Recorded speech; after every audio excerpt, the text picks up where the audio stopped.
So I'm Michael John Jaeger, and I go by Michael John or MJ, and I'm a docent at the Kelch Museum. Who here hasn't been to the Kelch Museum? I was seeing, I assume most everyone who have. I know, Polly, you've been there. Almost every day, I think. But yeah, so I'm a docent at the Kelch Museum, and I'll give you a little bit about me. First, some disclosure. I'm not a professional historian. I grew up with people who became professional historians, and I have to put that disclaimer in, otherwise I'll stop talking to you. But I'm an amateur who loves using historical information to tell stories to educate.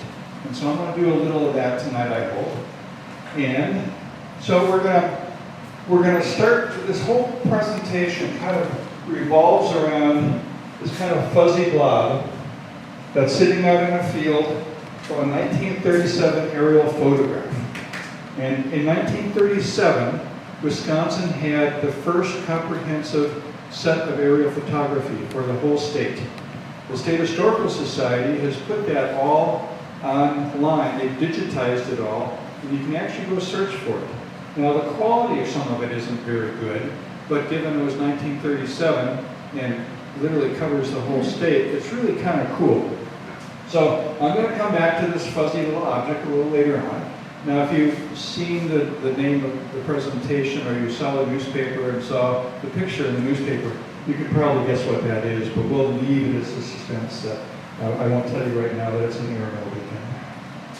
So the Kelch Aviation Museum has been around for, 3 years now we've been open, and it is comes from the collection of Alan and Lois Kelch, who were manufacturers in the Milwaukee area. They were successful enough that they were able to indulge their hobby, which was buying remnants of airplanes from the 1920s and 30s and restoring them to flying condition. And they collected an incredible collection of planes, probably about 15 of them or so over the years. They had them on a grass airstrip north of Milwaukee on a farm. But a lot of the folks that they had to work with to restore some of their planes, because when you're working with something that's 80 years old or something, you got to kind of figure out other people who are trying to do the same thing, so you can find parts, so you can figure out just how to do something, because a lot of this stuff isn't well documented. So the Kelches actually worked with a number of people who had planes and were doing restoration here at Brodhead, and they ended up bringing their collection down here to Brodhead. Now, they both passed away over 20 years ago. They didn't have any kids, but they set up a trust for the planes to go into, with the hope that maybe someday there will be a museum. And just 3 years ago, then we finally opened the doors. And it's kind of a fun place to be. Now, I'm retired, and I find that I'm spending much of my retirement in museums. I just don't gravitate towards them. So obviously I'm looking around and checking out what you got here, and it's really cool stuff. So I will definitely have to come back. But our museum tries to use those airplanes as a starting point for education. We talked about the golden age of aviation, that era between essentially 1920 and 1930s, between World War I and World War II. And if you think back about movies of World War I, these little biplanes flying around trying to shoot each other down, it makes for great movies, but they were really kind of flimsy, wooden framed, fabric-covered, powered kites with kind of semi-reliable engines. And the fact that they flew at all was pretty amazing back then. 20 years later, at the start of World War II, we now have essentially what you would recognize as a modern-day airplane. Something that has a nice aluminum skin to it, and it has lots and lots of rivets. Knocking things off the table, which I'm prone to do, sorry about that. But in that 20-year period, a lot of stuff happened with aviation development, and our planes fall right in the middle of that period of time. Now, we do have for Brodhead, a lot of people in Brodhead don't know there's an airport here. Those people that know that there's an airport here really don't know much about it. There really isn't any scheduled airline service in here, so why would somebody know about it? But there are 50 little hangars out at that airport, and for some reason this airport, which was founded in 1947, has grown into a mecca for people who love home building airplanes and people who do aircraft restoration of vintage and antique airplanes. Why that happened, I really don't have a good feel for that yet. That might be another program someday. But we do have a couple of events which are really wonderful in addition to our collection of planes. We have a couple of events where we turn the airfield into basically a campground, and for 3 or 4 days we'll have 100 planes camped out there, and people will be camping under the wings, and everybody will be flying around, and old airplanes and new airplanes and medium-age airplanes, and it's a lot of fun. So we have one of those coming up in about a month, and definitely worth keeping your eyes out for. So maybe a little bit more about myself. I'm retired. I have a pilot's license. I'm an instrument-rated pilot. However, my currency for my flying is kind of expired about 30 years ago when I became a parent and ran out of time, money, and energy overnight. So I had to kind of stop flying. But I'm also an airport bum, and I can do that without having to spend too much time, or at least not too much money. Definitely a lot of time. But I'm also an advanced instrument ground instructor, so I'm kind of geeky about airplane things. And I've been hanging out at airplanes ever since I was, or airports ever since I was a little kid. So this museum south of town really kind of fits my lifestyle quite well. So the collection at the museum, we've got 20-some airplanes. Some of them are Kelches, some have been donated since. A couple are on loan to us from other people. We've got a couple of wonderful old cars, which the Kelch has restored, plus a few others that people are showing off. We have Brodhead's original fire truck on loan to us, which is a lovely thing to have there. Lots and lots of aircraft engines, if you're into aircraft engines. We can talk about that. I can't tell you too much about them, because that's still something I'm learning a lot about. And engines are actually a lot more fascinating than I ever thought they were. 10,000 books and magazines. We've got quite an archive collection. And then a whole bunch of cool stuff. And we'll come by and stop in and see it, and we'll see what catches your fancy. Now, we have these beautiful airplanes. That's kind of the thing that everybody knows about or thinks about. And every one of those has a story. But the airplane itself is just part of the story. Airplanes don't exist in a vacuum. They don't exist just out there. Well, some do exist now on some pedestals, but most airplanes are much happier if they're not on a pedestal, but are out in their natural environment, which is kind of an airport, and operating in some kind of airspace and operating in some sort of use as a flying machine. And so we find that the airplanes are sort of the entry point where people will come in and get kind of interested in something that we maybe want to talk about at the museum. But then it's really nice to jump off from that and start looking at other things and other aspects of it, and to start to tell various stories. Now, if we go back to my fuzzy focal item here, my little, yeah, can't see it. Anyhow, my little fuzzy focal item there. Let me go back for a minute. That one is located about 4 miles northwest of here. So it's up a little bit southwest of Brodhead on Reamer Road. And if you go just a little west of New Glarus, and follow Highway 39 out of New Glarus to the west, up on top of the ridge, in 1937, there's another sort of a blob shape. Again, that doesn't even show anywhere near as well, but there's some similarity between those two shapes. And I refer to the one as the Brodhead blob and one as the New Glarus blob.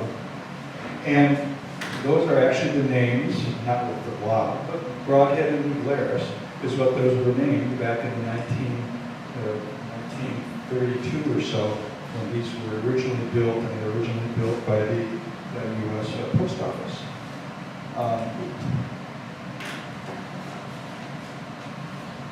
Trying to figure out, I was always trying to kind of, you look for this, and you look at this and you see it, and you try to imagine what it might be. And some things, when you look at aerial photos, sometimes they really jump out at you and say, I'm a X, Y, and Z, or I'm this, or I'm that, and other things you just scratch your head at. But if you take this drawing out of the Department of Commerce publication back in the early 1930s of an Airmail beacon tower, where you have a tower with a light on the top, and you have a generating building associated with it, mostly because these were built in places that didn't have real electricity back then yet. And you have these funny little raised platforms that are formed the shape of an arrow. And if you take this structure and superimpose it, move it over here, you have a blob with a long shadow, a blob with a short shadow, and the back part of an arrow and the front part of an arrow.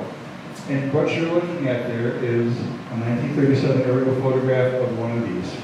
And this is the one that was sitting in the field over on Raymer Road, just south of Brodhead. Is that power line coming into it? Well, the diagram shows a power line coming into it. A lot of these were built in places that, a lot of them were built in the late 20s, 1930s, where there was not rural electricity yet. As if there was power available, they would use it.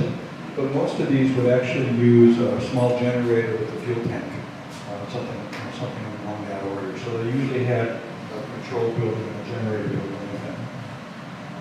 Now, we have one of those, the airport has an old Airmail beacon tower that's been repurposed to be the airport beacon now. But this was brought in from someplace else. It's been refurbished and rehabbed and put back up with a replica of the generator building that they would have used in one of these. And this is a nice display that's actually out of the airport. Now that itself is kind of interesting, but what really caught my attention about this and why I decided to go down some of these rabbit holes that I've gone down with these blobs and these 1937 aerial photographs is we're here at Brodhead right down. The Brodhead blob is located kind of south of Albany in this particular location. And then the New Glarus one was located just a little west of New Glarus. And if you draw a straight line between the two of those, this is the farm that my mom grew up in the 1930s. So in 1935 or so, when she was 10 years old probably, out on the farm, she may have seen something going on that was related to these two beacons. And that's really what caught my fancy. She may have seen a Northwest Airlines Lockheed Electra in 1935 flying over their farm, hopefully higher than this. This is not probably unless the ceilings were really, really low. Usually they fly a bit higher than that. But she could have been out, playing around, and a couple times a day you would have these Northwest Airlines Lockheed Electras flying over the farm. And that's really what caught my attention to all of this.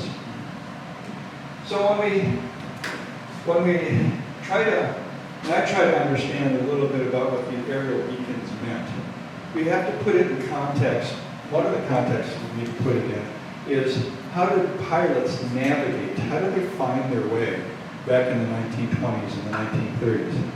And for the most part, if you were flying an airplane in the 1920s, you would take off from whatever grass strip you were on, and you would climb up above the tree line, and you would do a thing called pilotage, which was you would look out on the horizon, see something you recognize, fly to that. And then from there you would see the next thing that you recognize, and you would fly to it. And you would sort of go from point to point. Or you would follow something like the Sugar River, or you'd follow rail lines that were very obvious on the landscape. Just some places you would see things like Blue Mountains Hill, which was a great landscape that you could see from miles away.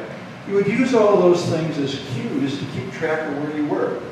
And if you were any good, and if you wanted to keep flying for any kind of length of time, you would learn your neighborhood, and you would be able to take off, you would be able to fly places, and you'd be able to work your way back and figure out how to get back to the airport that you wanted to get to. So that's called pilotage. Now, if you were going a little further afield, they did something which has a terrible name. It's called dead reckoning, which for flying around and using dead reckoning is a terrible, terrible name in my opinion. But what it was really consisted of is you would know that you're here at Brodhead and you wanted to fly to Monroe. And if you look at a Rand McNally street map, and you look at where Brodhead is and where Monroe is, and you bring out a little compass, and you figure out, well, that's about 260 degrees on compass heading, and it's about 15 miles away. I'm not exactly sure how far it is, but I would have checked that before I actually did it.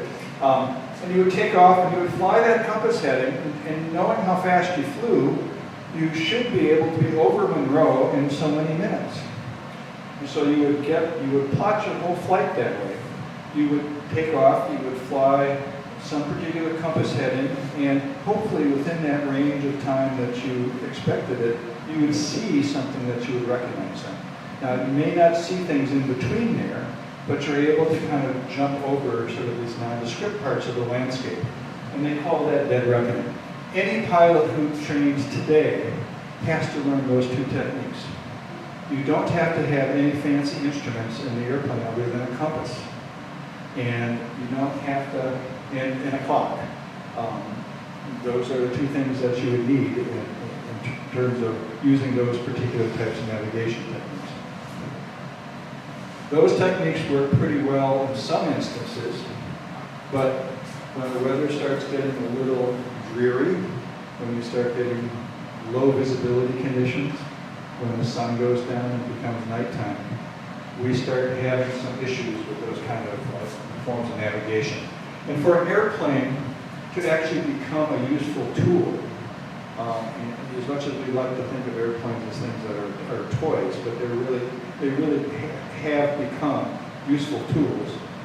You need to be able to fly in times when just the simple pilotage of dead reckoning is going to be really challenging because it's either dark or the visibility isn't really good, and you need to figure out ways to add different aids to your navigation.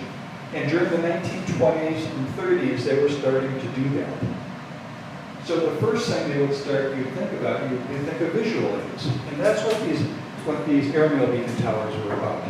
They were something that every 10, 15 miles along a course line, you would put one of these beacon towers. You would take off in the nighttime when visibility was pretty good probably, and then you would get up a little ways and you probably would see that beacon flashing at you from 10, 15 miles away. And you'd fly towards it. And when you got close to it, and there's a little more to it than that, but that's basically the basic gist of it. And then when you got to that one, those arrows that we saw on it actually point to where the next beacon is. And so, and also the chart would show kind of where the next beacon should be in general direction. And on a good day, you would see it right away, or you may have to do a little dead reckoning in that direction, and then you would see it. You'd be able to fly from beacon to beacon to beacon. And that actually allowed it opened up a period of time to fly, which without that, you couldn't do it. Now, there are other navigational aids, or visual aids that we're using back then. And one of the classic ones was if you had a town like Brodhead that had an airport, there probably was some building in town here that had a relatively big roof, and people would write the name of the airport with an arrow on the roof pointing towards it, and would probably give a direction of how far away it was. And there were actually standards for how to do that, so that someone could read a roof and actually not be given good information. Now, we stopped doing that. A long, long time ago, we stopped doing that. But there is a place in either Oak Creek or South Milwaukee, on the southern approach into Milwaukee Airport, where someone has a big roof, and they had painted on the roof, "Welcome to Cleveland." Now, back in the day, that would not have been allowed, but nowadays, because that really doesn't matter anymore, it's not part of the system anymore, they can get away with it. But those were visual aids. There were things to kind of help out. At the same time, in the 20s and 30s, we were also trying to figure out how to make use of some electronic aids. So we had some very, very primitive electronic systems that were started. And so we're going to look at a little bit about with these airmail beacon towers. So really one of the first commercial uses of an airplane, other than being a war machine, really one of the first commercial uses was by the post office. And the post office was trying to figure out how to speed up getting mail from the East Coast to the West Coast and then all points in between. And back in 1920, if you lived in New York and you had a grandchild in San Francisco and your birthday was coming up, your grandchild darn well better have gotten that birthday card in the mail like a week in advance, because it took that long to travel across the country because all of the mail moved by train at that point. We did not have trucking systems. The train was the way to get from point A to point B. Now, the emotional trauma of a late birthday card is something we can kind of get over. Sometimes we don't always get over it, but usually we can deal with that. But if you were a bank in New York City and one of your customers deposited a check for $100,000 into your bank, drawn on a bank from San Francisco, you had to wait until that check physically made it out to San Francisco before you could actually get paid for that check. So, and anything that was being done from a business point of view was being done on paper. You'd sign contract, physically sign thing, send it across the country, and somebody would countersign it and send it back. And that length of time that things took, there were people who wanted to speed that up. And the post office was trying to figure out how to do that.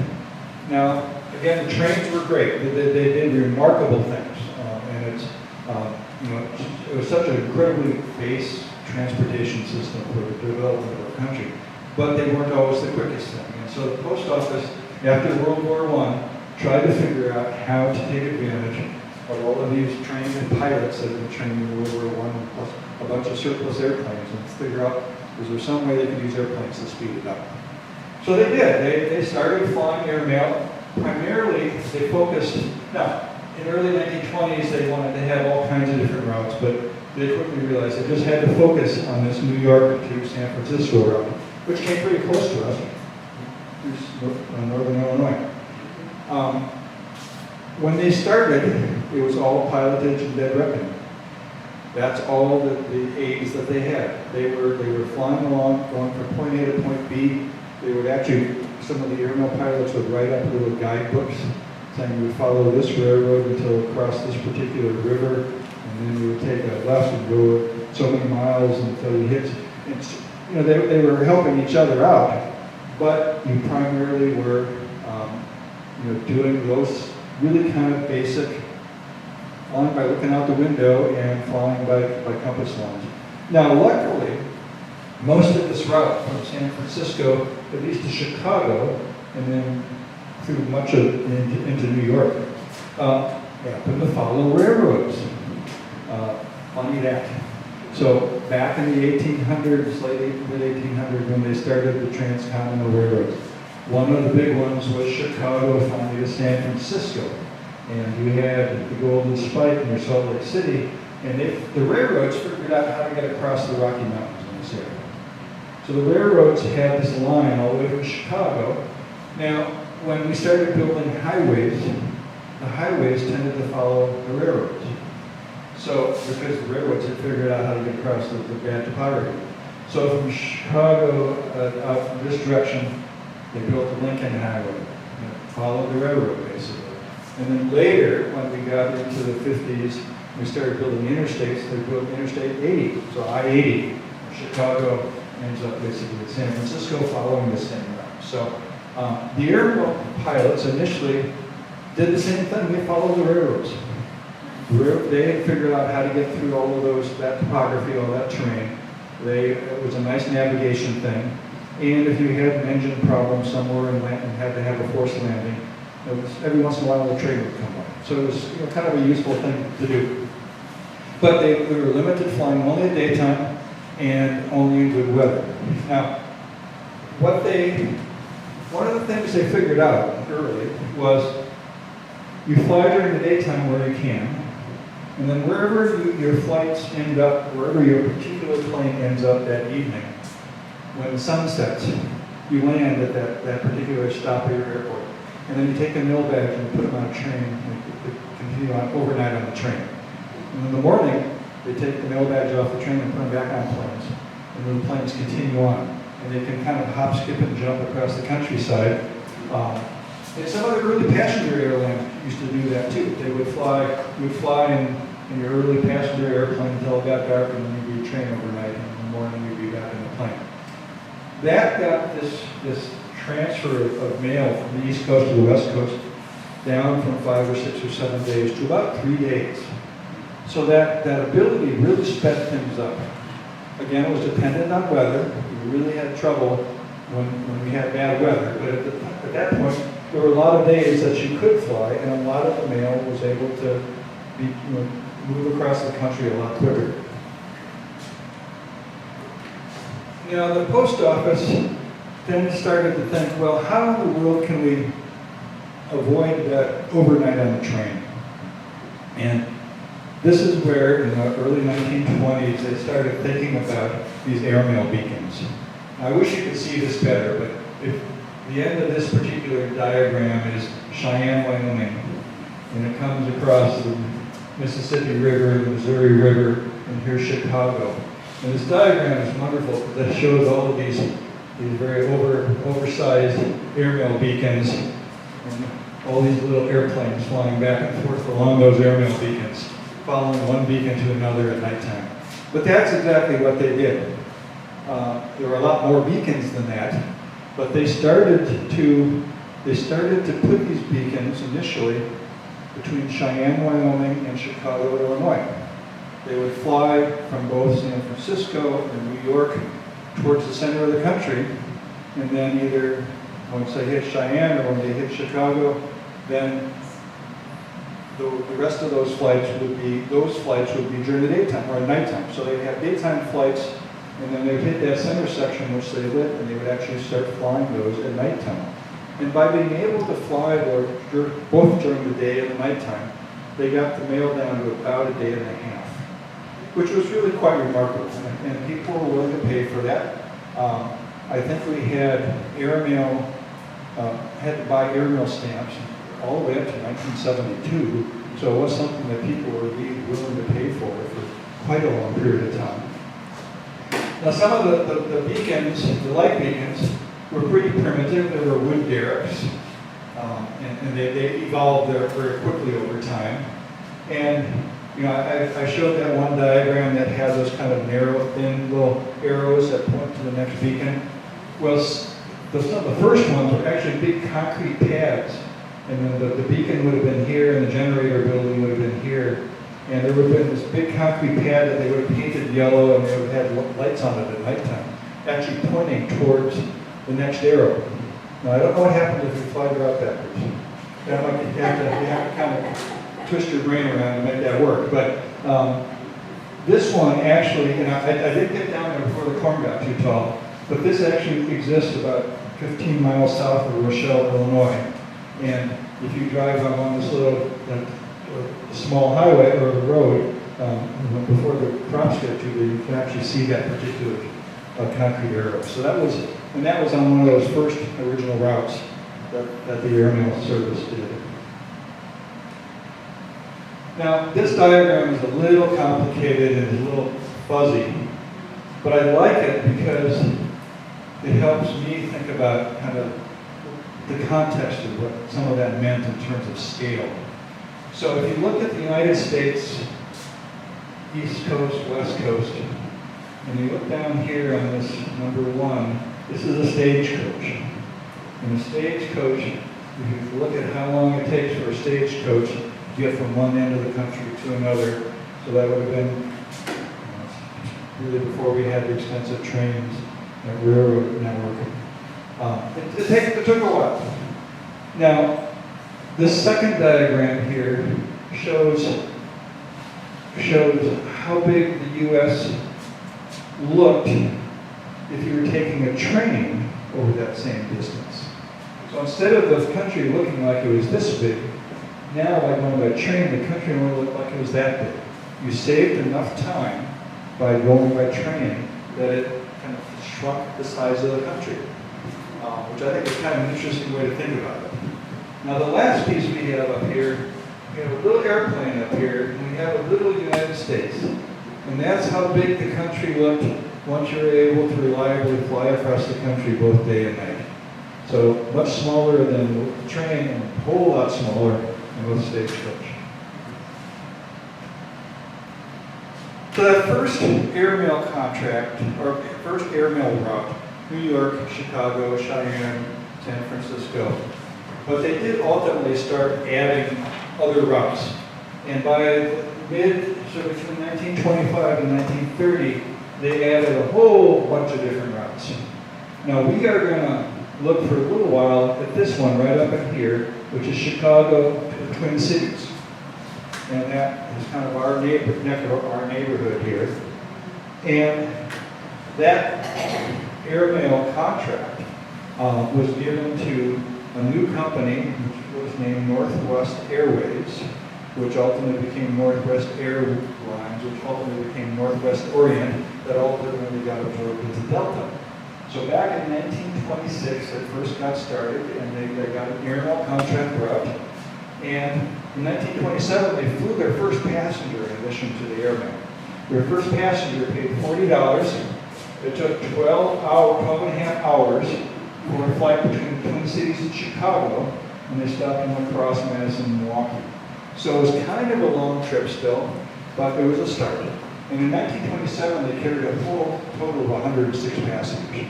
But they existed because of the airmail contracts, and they were slowly starting to figure out how to add passengers into it. So if you look at 1927, and one of the things you'll find as a historian or an amateur who's trying to play a historian is you can find certain artifacts, you can find certain things that help you kind of piece together a story, but you don't always have, if you put 3 or 4 different things together, you might not have those 3 or 4 different things in the same year. You have to kind of piece things together around what you got. So there is a website of the Northwest Airlines History Group, or History, I guess it's History Group. But they have a lot of their old timetables, a lot of old pictures, a lot of wonderful things. So they did have one of their timetables from 1927, and they flew from Chicago to the Twin Cities. They had a couple of routes that they went there by, and we'll talk about that in a minute. But what I find interesting about their timetable that they would show people is here in Chicago, it showed which rail lines connected to the airline in Chicago and what rail lines connected in Minneapolis, because they were kind of trying to get people off of some segments of the trains or get them to connect with trains. There was a lot of still trying to fit in together with this existing train system. But so they had a couple of different routes here in 1927, very early on when they first getting started. And most of those routes were using pilotage and dead reckoning. But a couple of routes actually had some nighttime navigation aids, and some of the times they flew them at nighttime. So let's take a look at one of the routes they flew. They flew between Chicago and Green Bay, by way of Milwaukee, Fond du Lac, Oshkosh, Fox Valley, and Green Bay. And they flew this route in 1927 in a 3-passenger fabric-covered biplane. At least it was closed, so at least there were people were inside. But it was a way to get there, but it was not really the biggest thing in the world. And I really wish we had one of these at the museum. That'd be really fun. And I know this is a little hard to see, but I have this aerial chart from 1931, and we don't quite have the right years that match up. And I've got a bunch of, in addition to the cities, I have a bunch of bird spots or poop spots on here. These are actually where the light beacons were originally put in. So from Chicago, 1928, from Chicago up to Green Bay, they had light beacons that would allow them to fly that little Stinson Detroiter at nighttime if they wanted to. They also had a route that went from Chicago to Milwaukee, then went to Madison, La Crosse, and Minneapolis, St. Paul. And that wasn't a bigger, fancier airplane. That was a metal airplane made in Milwaukee. It was a Hamilton 7-passenger metal cabin. It was a monoplane, so it didn't even have 2 wings. this was really a big step up in aviation at that point. And as I mentioned before, that route they also flew, they would get up to Milwaukee, and coming out of Milwaukee, some of you know that there's a big rail line that goes from Milwaukee up to La Crosse. It's where Amtrak currently goes. It goes Milwaukee, Oconomowoc, Columbus, Portage, Wisconsin Dells, Boston, Tacoma, Sparta, and down to La Crosse. But that was a route that they would fly along, following both the railroad, very obvious feature, but also they had that lit at night. Now, of course, Madison, where I'm from, is the most important place in Wisconsin. So we had to have a little side route coming to Madison. So we had to let these airplanes actually come to the capital over so that they didn't get left out. But in 1931, 1927, 28, 29, 30, they were flying those routes and those Hamiltons. Now they also had the luxurious 14-passenger Ford Trimotor. Now that Ford Trimotor was quite an airplane. And if you want to put a plug in, I'm a member of the Experimental Aircraft Association chapter in Madison area. And on Thursday, Friday, Saturday, and Sunday of this week, coming up, this Monday, right? Yeah. So Thursday, Friday, Saturday, we actually will have a Ford Trimotor up at the Madison Airport, and we'll be selling rides in it. The EAA's Ford Trimotor, Oshkosh, is coming down to be around. So I actually have a flight booked on it on Thursday afternoon. But this luxurious airplane with 3 engines and 14 passengers would fly from Chicago to Rochester to Minneapolis, but it flew on a route that didn't have any beacons. And its route, I'm sure you're going to be showing portions of it, would come out of Chicago, fly over Elgin, fly over Rockford, and then from there they would fly up to Monroe in Argyle and places north and west. And that was all being done by pilotage and dead reckoning. Now, one of the things about pilotage and dead reckoning, especially the dead reckoning part of it, is that the way you kind of plan a flight is you draw a course line on your chart and you figure out what the angle of that is from a compass heading and you measure the distances. Well, the aeronautical charts that they were putting out in 1931 actually had, underneath the highlight line that I drew on here, had a line drawn from Rockford up to, and continued up to Rochester, and the little notation along it was 207 miles at 300 degrees from Rockford to Rochester, and they were actually given the pilots a head start on their flight planning by actually drawing that on the chart, which I thought was pretty cool. I wish they did that when I was taking my flight tests. Had to calculate that all by myself. And of course, the Ford Trimotor was a really luxurious plane compared to some of these. Wicker seats initially, every seat's a window seat though, so pretty cool. And it would take about 4 hours between Minneapolis and Chicago to get there. But again, that was a heck of a lot faster than the roads back then. And it probably, I don't know what the trains would have taken between those 2 locations, but it was a step. Now, from that point, now we make a big change. And the big change is we kind of get rid of the Ford Trimotors, we were growing out of that era, and we're starting to add some more of the navigation aids. And we're going to start adding, by 1935 now, where Northwest had bought the first of these Lockheed Electras, which were 8 or 10 passenger mini airliners. This is the same kind of plane that Amelia Earhart almost made it around the world in, but Chicago to Twin Cities wasn't too bad for these. But Northwest had started to buy these. They bought the first batch of them, actually. They were the launch customer for these. And they started flying them in 1935. Now, when they did that, again, a little more luxurious than the Trimotor, and every seat's a window seat, probably a little less noisy, but still probably pretty noisy, but a little more comfortable. And the route that they took, again, I don't have quite everything matching together because of what's available, But they would fly out of Chicago, over Elgin, over Rockford, and then they would come up to Lone Rock, Wisconsin, and they would come up to La Crosse and then continue from La Crosse the way they had done it before. But this part of it takes it right over our neck of the woods.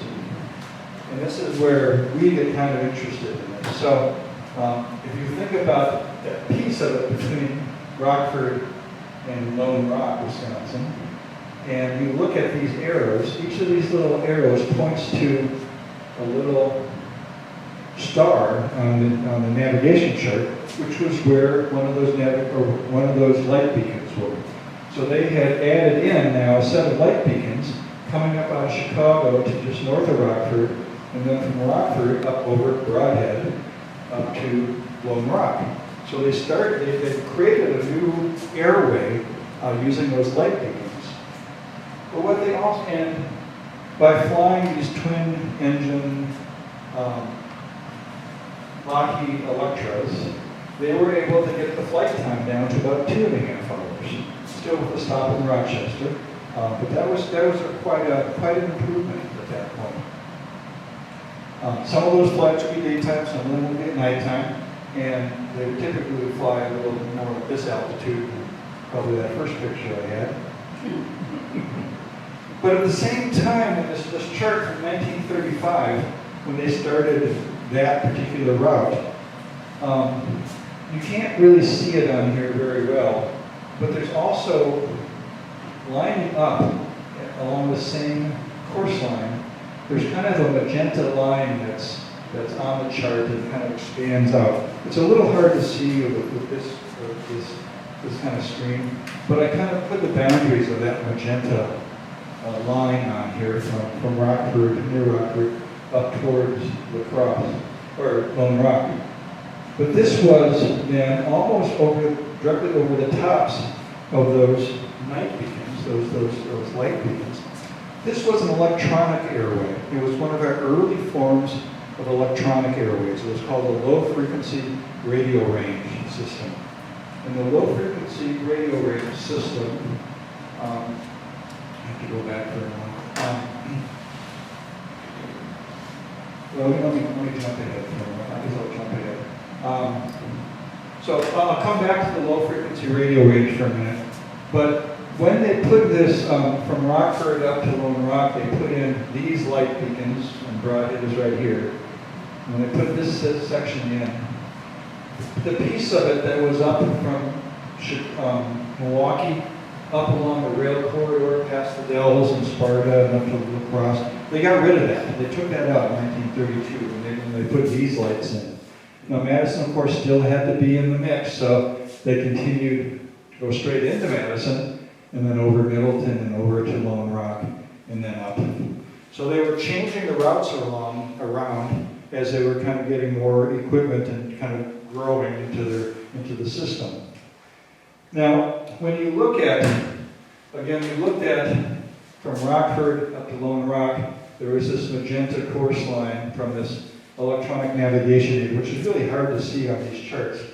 But if you look at a simplified chart from Chicago up to Rockford to La Crosse to St. Paul, we're looking at this little piece right in here from a navigation set of towers, broadcast towers at Rockford, and this is the little piece we're looking at. But flying from Chicago to the Twin Cities, now you were able to follow a course line from Chicago to Rockford, from Rockford to Lone Rock, which is right in the middle. Then you switched over from a course line coming out of La Crosse, and then from La Crosse up to the Twin Cities. So now you had an electronic navigation that you were able to fly during the daytime or nighttime. You were able to stay sort of on course, which was a big, big step forward. And you could fly that without really seeing a lot out the windows. Now, the way, and that really doesn't show up too well, but each one of, let's go back for a second. So each one of these little broadcast stations has 4 different course lines that come out from it. And if you look at one of those, with the broadcast tower right in the center, you would have different transmitters that would transmit 4 different lobes